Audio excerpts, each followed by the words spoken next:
Space, the final frontier. This is the podcast, State of the Federation. Its continuing mission: To preview strange new ships. To seek out new builds and new combinations. to boldly go where no show has gone before.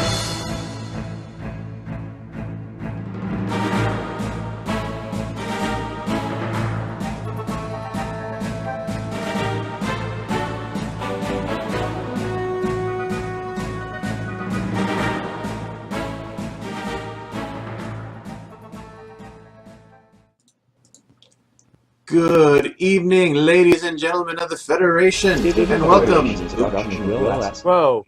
You didn't hear that. Welcome to State of the Federation. I'm your host, Delta Angel Fire, also known as Will Sanchez. And today, currently I have with me the illustrious Tucker. How are you doing today, Tucker? Long day, Will. Long day. Hi, everyone. I'm glad to be here. Time to let the graduate school worries fade away and get down and dirty, talk about some STAW strategy. Down and dirty Star Trek. That's the way I like it. Most of the time. That sounded wrong. So how far down do the spots go?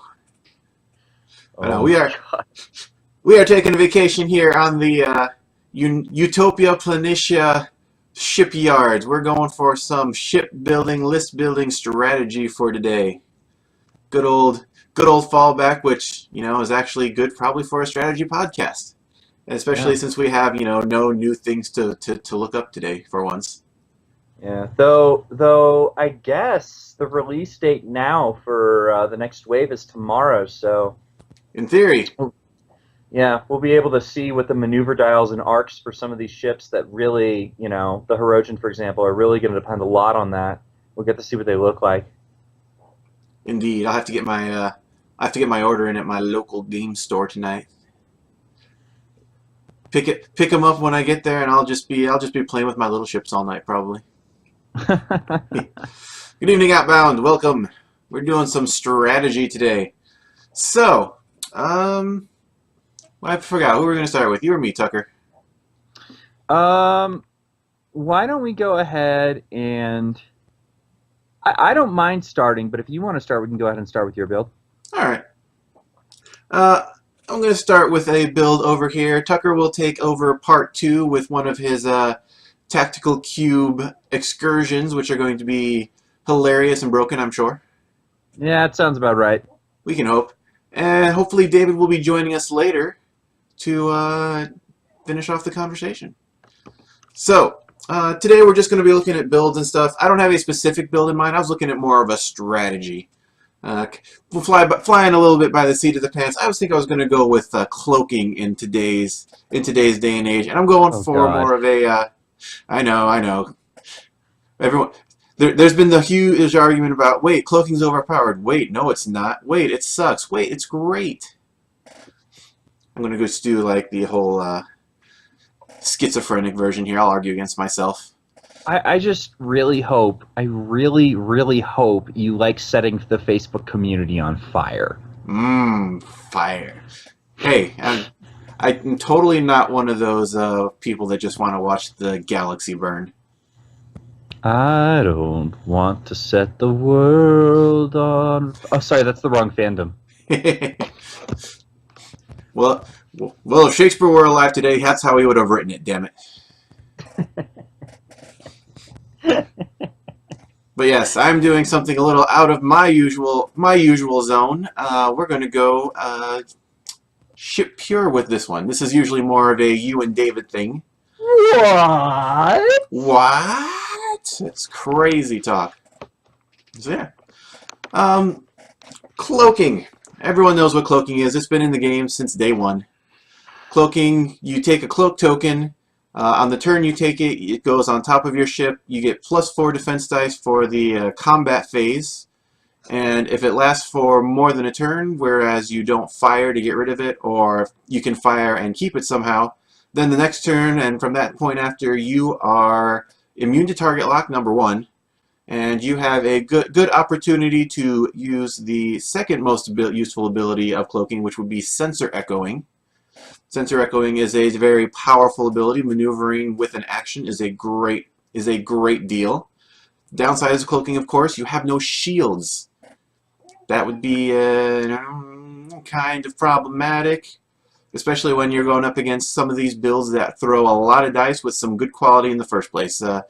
6 attack dice with battle stations is going to work way better than 5 defense dice that most Klingons have.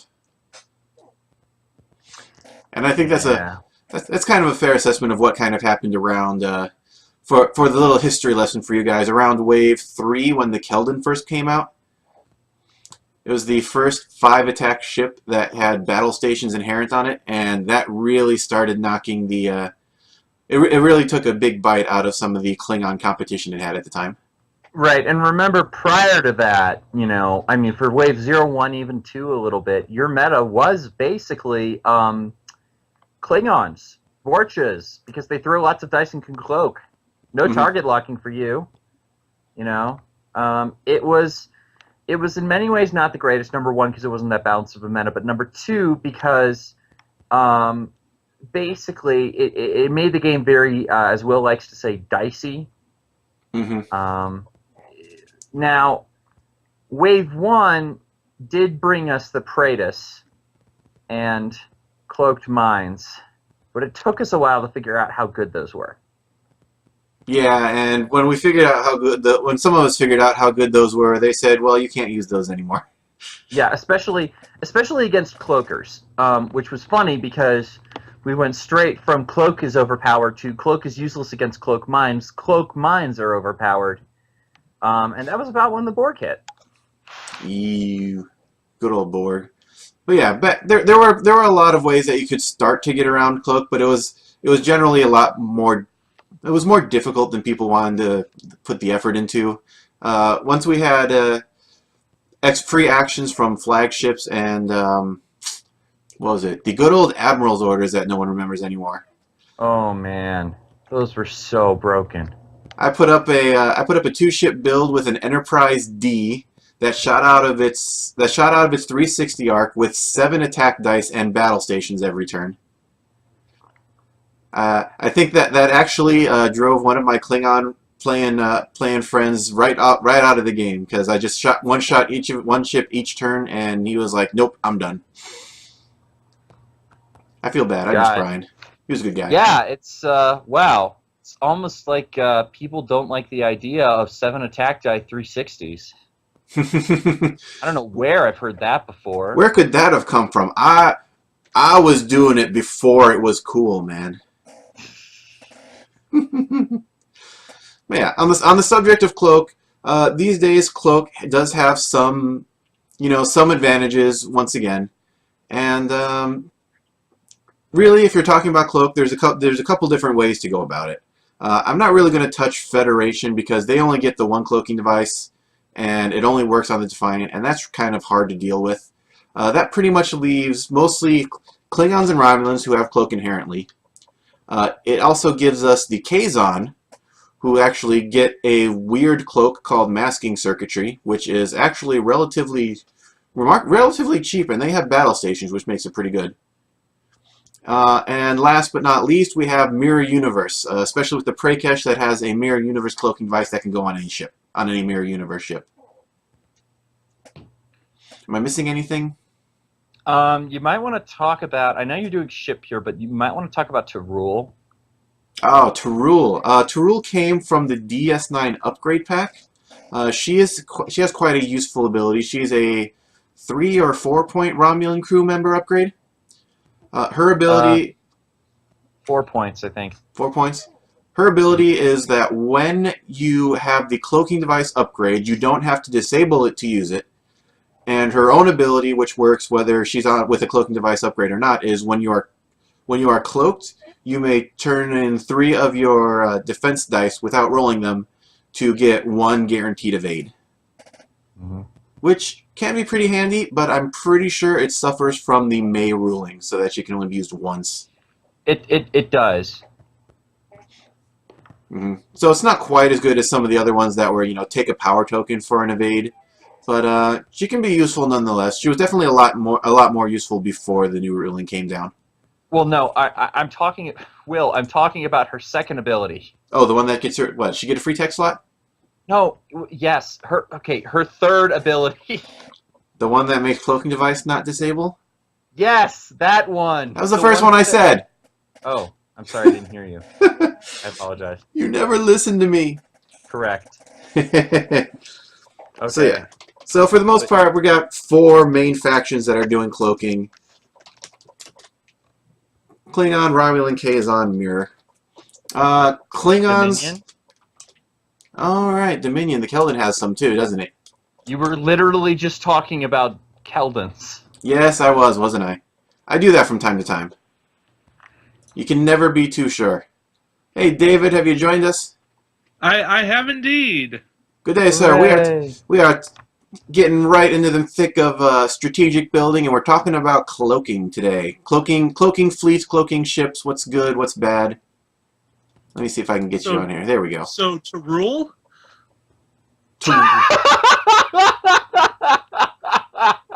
Were you listening before you tuned in? A little bit. Yeah. I threw it on Twitch. Well, because you need battle stations. Mm-hmm. So you either need Picard on a Romulan or Klingon ship to get battle stations, Picard 9, or you need to rule on a Keldon or the Defiant. Or Ducat on a Keldon with a cloaking device. Yeah. That is a good ship pure way to do it. So of the factions we've got Klingons. Klingons I don't really like too much because they have low agility to begin with. 5 defense dice is really not going to cut it against most of your 5, 6, or 7 dice battle station powered attacks.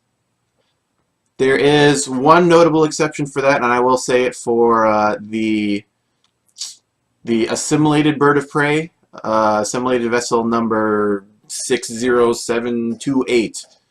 I made up that number. I hope it's right, or even close. Damn. But with that one, you can cloak and you can take the Borg Blade of Hull Armor, because that's ship here. But other than that, I'm losing the Klingons. Actually, can 80279 cloak? Pretty sure. Let me check Space Dock real quick. Yeah, I believe so. Check Space Dock because Dracos says it can't, but Dracos has been like riddled with errors lately. So I don't These things trust happen. it. I know Avatar of Tomed can cloak. And it's Tomed. Space Dock says it can, but just to be like triple sure, I'm going to pull out the actual card. Sounds good. So for Romulans, roughly, that's what I'm doing. For Romulans, the Avatar of Tomed is a great one for this too because it can also take Borg Blade of Hull Armor, which boosts its hull up to like 10, and makes it temporarily immune to crits and all that. If you can stomach taking a Dederidex along with you. You can't. I don't know. I really like the fact that it basically has a 5 action bar because every time you cloak, you can also regenerate. Well, and remember, Yeah, the but then Avatar of Tomed has 4 attack dice, which isn't hideous. It's not terrible. It's not as terrible as every other Dederidex, at least. That's Yeah. correct, but it's like if you're Go ahead. doing the regenerate thingy, like you're not attacking. You can't attack and regenerate. So why would you ever take the Tomed over the generic? Yeah. Since it doesn't have the 3 come about, what I've noticed in some of the I've been doing some of the STAW solo testing, and playing one-on-one, the Tomed, since it doesn't have a 3 come about, has a tendency to shoot, go past the other guy, spend an extra turn turning around, and then engaging again.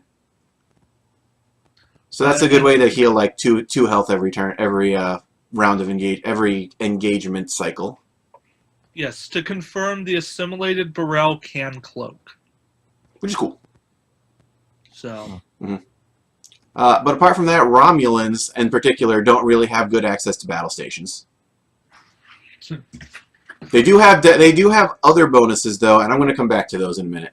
But Dominion, Keldons are very nice, high attack. Their hull could be a little better, only 4 hull, but they do get battle stations. They can also get Evek and Ducat, make a great pair on some Cloaking Keldons, and was in fact one of my favorite builds back in like Wave 3 and 4. I liked them a lot. It was pretty cool. But beyond that, the Dominion doesn't really have any other cool tricks for them. The only thing that can take it is the Keldon classes without taking a hefty penalty. And yeah, I mean, it's just it's a pretty simple build. Keldon, Cloaking, and probably fit in some fighters in there too. Bam, done. Dominion fleet, that's what you got. Cloaking Keldons and a set of fighters. Kazon work almost the same way, except compared to the Keldons, they have less attack but more hull. And the named Kazon probably works a little bit better with it than the named Keldon, because the named Kazon can actually mitigate that lack of attack. Beyond that, they also have rear arcs, which could be useful if you need to shoot out the rear, because of the maneuverability of both of those is kind of low. Mm-hmm. Having sensor echo helps a bit, but turning around is still a pain. So I would say Kazon's about even with Dominion on that front. Having battle stations and Cloak is really nice, especially with the higher hull. But I don't want to talk about them either. They're pretty simple. They're a pretty straightforward build, but you need to get like 3 of the Raiders. So that leaves the Mirror Universe. And honestly, what would I want to put for with Cloaking in the Mirror Universe? Because pretty much anything can take it, but I don't know what I want to put it on. There's just so many options. Maybe the Prey Cache, because you get that extra action from it being close to something. I like that, except the Prey Cache is a Galler class, so it starts with more shields to begin with than hull, and it still doesn't get the battle stations action. False. Prey Cache is a 4144. Yes, it has more. Okay, sorry, not more shields than hull, but more shields than like the Keldon does. Oh, I see what you're saying. You're losing out on more shields.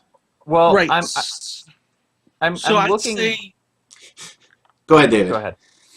so I'd say you either cloak it to start and then either hope you don't die right away, or don't cloak it to start and take a hit and then cloak it afterwards. If it survives that initial onslaught. Yeah, it's a risk, but it's a strategy you could play. On the other hand, you also have, in the Mirror Universe, we have the Mirror Defiant, which I don't really like with Cloaking because it's fragile as anything. Take it.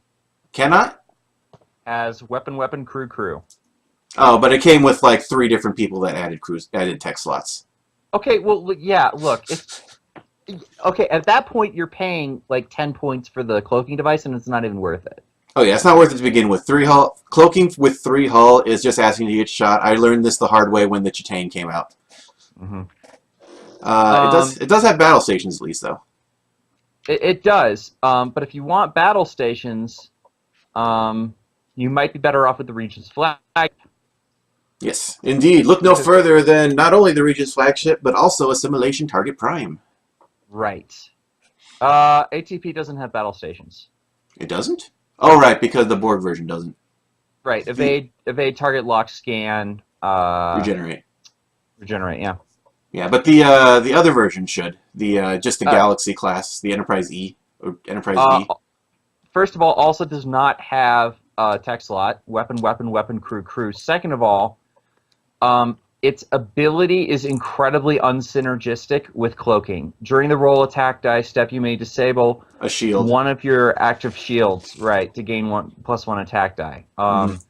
Considering that you almost always want to be doing that, Cloaking is not the best here. Indeed. So that leaves us with pretty much the ideal ship for it would be Regent's Flagship. Again, it's one of those ships. It's interesting that a lot of these, the ones that can take the Cloaking devices are the ones that can't turn worth a crap. They turn like a boat. Yeah, but this one has a rear arc and a 360. And it has 7 massive hull points. Mm-hmm. That's enough. That's enough to bump into Borg cubes and make them lose their action. Woo. Woo! It's also a very nice distribution because it has the high hull and the relatively low shield value, so you're not losing too much when you're cloaking. Mm-hmm. It does have the native tech slot. Look, it comes with a cloak. It's strictly worse than the Prakash cloak, but it comes with a cloak. Indeed. So for mirror, I think you get away with. If you're doing just straight up mirror, you could probably get away with Regent's Flagship and a generic. It'd be really nice to have something to take advantage of the rear arcs. I believe they have a 1.3 damage weapon in Mirror Universe. Yes, AF phaser emitter. Which probably work pretty well. You can definitely get into the proper positioning with your sensor echoes to be either using your 90-degree front or rear arcs. Mm-hmm. Though, for only one more point, you do get the 3-point dorsal or the 2.3 attack dorsal weapons array. Oh, that's a good one too. Yeah. So mirror has a lot of ways to mitigate that big, slow, lumbering. Ooh! Don't drop frames on me! Don't drop frames on me! He's dropping frames on me. Guys, I'm going to tell you this now. But while I'm not dropping frames, kind of not dropping frames. If the stream seems to freeze or pause for a minute, it might just take a refresh if you want to get back, because we are still going to be going at it. I don't know why it's doing that. But yeah, Mirror Universe. I'm going to tell them that in chat. Gotcha. Mirror Universe has some good options. It has the basic battle stations to go with it, but from what I recall, it doesn't really have much other supporting for the for remaining cloaked or getting better defense off a cloak, other than battle stations. It doesn't have the advanced cloaking devices or whatever the there's advanced cloaking device, prototype cloaking device, some kind of cloaking device. Yeah, there's also advanced weapon system. That's the one. That's the one I was trying to think of. Yeah. Well, then we have advanced weapon system. We have prototype cloaking device. We have improved cloaking device and advanced cloaking. All of these things do different things. All of these things do different things, and most of them are in our friendly Romulan fleets. I love the Romulans. So, moving back to the Romulans, and this is the one I want to finally finish this focus on, is when the Scimitar came out, it has the ability to maintain its cloak for a power token, and you don't even need to not have power tokens to use it. You can stack up power tokens as much as you want. So Scimitar is a great ship to keep cloaked forever. It's practically immune to any kind of target locking weapon upgrade. Not that many people use them because for this very reason. And yeah, the Romulans have other great things that roll along with cloak. So what I like is our Scimitar for 38 points. 36, 38, 38. You're right. 38. We have the wonderful little upgrade that came with the science vessel called the Interface Generator. Which, if you don't know what that is by now, you need to go get a science vessel. But Interface Generator, any attack gets reduced after you see how much of it you've canceled with your defense dice.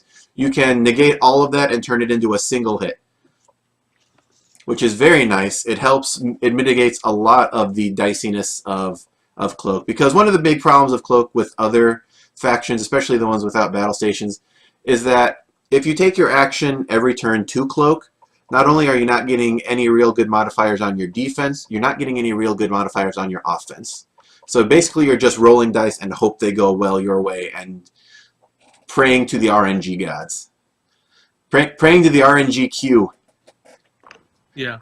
There's a lot worse Scimitar builds than Scimitar take 2 interface generators and call me in the morning.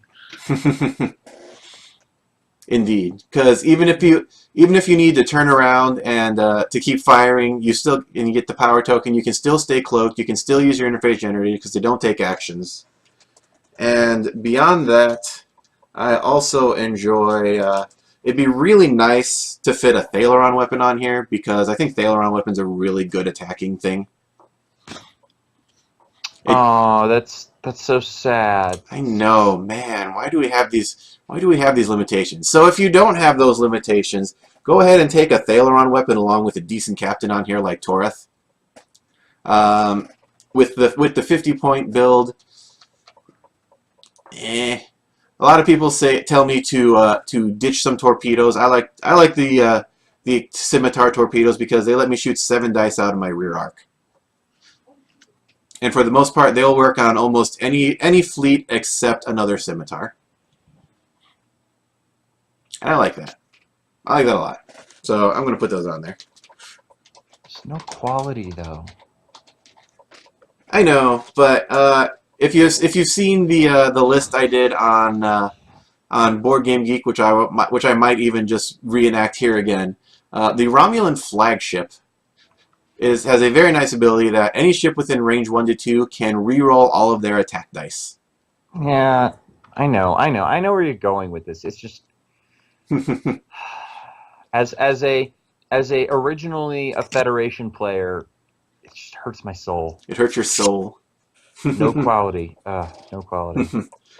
So if anyone's seen some of the posts I've done on Board Game Geek recently, I did a Romulan pure build with the Romulan flagship and this, and then a whole bunch of cloaked mines because cloaked mines are ridiculous. But beyond that, if we're only going ship pure, I'm sure there's better ways that we could do this. Could drop Martok on a I don't know. I always like Martok though. I tried dropping Martok on a science vessel all the time, but with fleet pure or ship pure restrictions, it makes it a little bit tougher. If you go with officer exchange program, however, which would be really fun, you can not only grab let's say science vessel with Martok, you can also throw Drex on your scimitar, and that gives you battle stations for your attack pretty much. How do you feel about those 7 dice torpedoes now?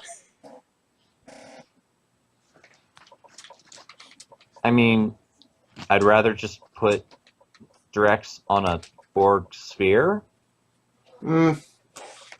That's true, but I don't want to cloak a Borg sphere. I'm trying to do something different. We're playing for fun here, man, right? I know. I'm just trying to give a realistic idea of what our options are here. I mean, look, as everyone knows by now, I am one of the bigger naysayers of Cloak. Mm-hmm. And part of the reason is, you can say like, oh yeah, let's build a scimitar with a improved cloaking device and interface generator. I'm like, or I could just, play a Borg sphere or a Voyager with nuts stuff, and I don't know. It's there's a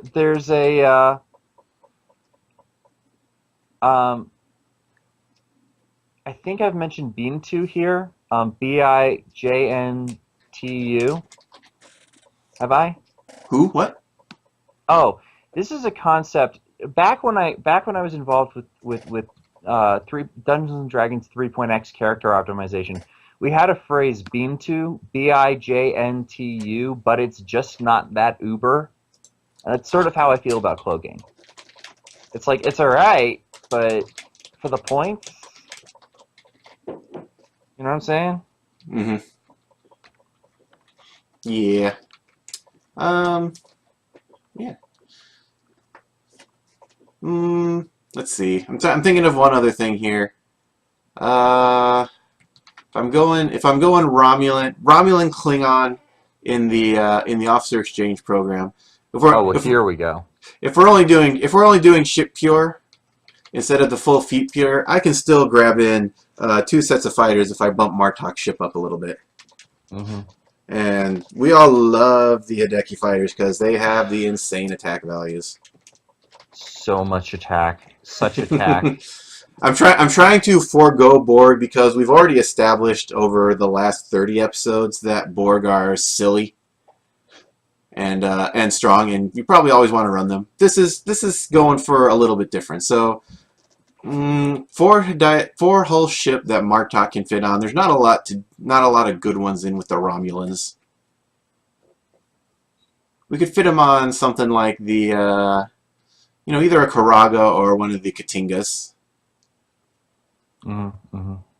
You wouldn't get the discount though, but it would still be Hell, we could just put him on a Vorcha. Let's just put him on a Vorcha. Sounds good. Do I have enough points for that? 50, 30, 20, 20? I sure do. Vorcha. Good old Vorchas. Nothing wrong with those. Defense condition 1 is always pretty cool. Because that'll give you at least your battle stations for 1 turn. And 3 more points. What do you think? 3 more points for something on a Vorcha? How much is Nagarin? No, Nagarin. Or not Nagarin. How much is the Sensor Echo one that lets you do 3? That's probably like 5 points, isn't it? Xenon's 5, yeah. Mm-hmm. Of course, the other thing we could do is try to fit whatchamacallit in here, the Barrage of Fire. That's 5. I'd have to get rid of Defense Condition. Or, change that, 24 points. Congratulations, you are now a IKS Pog. Wait, which is better, the Pog or the other one? Which one's the Pog? Pog was the blind one, I think. No, the Paw is the new one. Oh, that's the new prize, isn't it? You're thinking of the Behemoth. The Behemoth, yeah. Behemoth or Kronos one? Kronos one's probably actually better. I don't know. I like Behemoth's ability a lot, but if you're cloaking with it consistently, maybe not. Mm-hmm.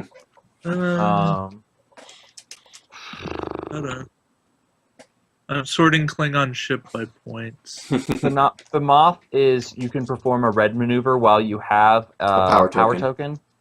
And Kronos 1 is anything attacking you at range 3 rolls 1 less attack die.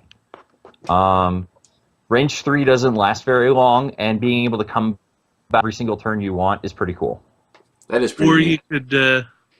Or you could take the generic Borg, the generic assimilated Borg. Burrell. Burrell. Fragile. That's not a 4 hull though, is it? No. That wouldn't let us get our second fighters. Okay. Actually, okay, wait. You could take a generic Cavort. Mm-hmm. 4152. Think that would be better? 4142 versus 4142 in ability or 4152? I really like the Behemoth ability, but not everybody does. I'd go with it. Martok, Defense Condition, and Barrage of Fire. Come at me, bro. Barrage of Fire works great with Hidekis, and the Scimitar. Give me those 10 dice. Be nice if I had a better... Oh no, I could use Defense Condition 1. I'll probably be using Defense Condition 1 on that turn anyway. Mm-hmm. Wait. You just did Scimitar's 50? That's now 40, isn't it? 40? 50, 40, 20, 20 is 130. I can do math. Will. I can do math. Shut up. There we go. This is what I submit to you guys. Taking advantage of the power of the Hidekis and some of the fun things you can do with Cloak. Scimitar should last a good long time, especially with Mirok and powered off of Hideki fighters, because they will last forever as well. You got a lot of damage going on there. Photon torpedoes and Drex can help you even if you don't want to. Even if you don't want to turn right around, it can help you be a little bit less predictable in your movements, because then all of a sudden they forget, oh, you can shoot me out of your rear arc, can't you? Mm-hmm. And then it can run away while the Hidekis come around and just murder everything. But yeah, this is my humble submission for my my cloaking centric fleet of ship purity with a little bit of a little bit relaxed on the restrictions thanks to Officer Exchange Program, which is coming up in the next OP. Go make sure you check it out if you can find one of your stores running nearby that's using it. And yeah, remember that one of the nicest things about having Cloak all the time is that people can't target lock you, and it helps a lot against other fighter builds whose main action is going to be to target lock. Yeah.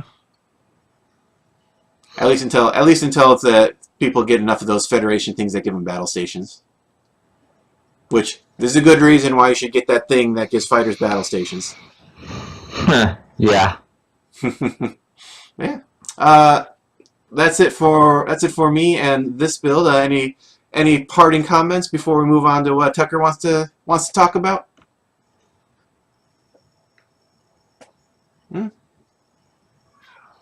Everyone's happy? I'm good. That's cool. All right. So that is some of my feelings on Cloak in a nutshell. And we'll go ahead and clear my notepad and move on to Tucker's Mighty Borg Builds of Destruction.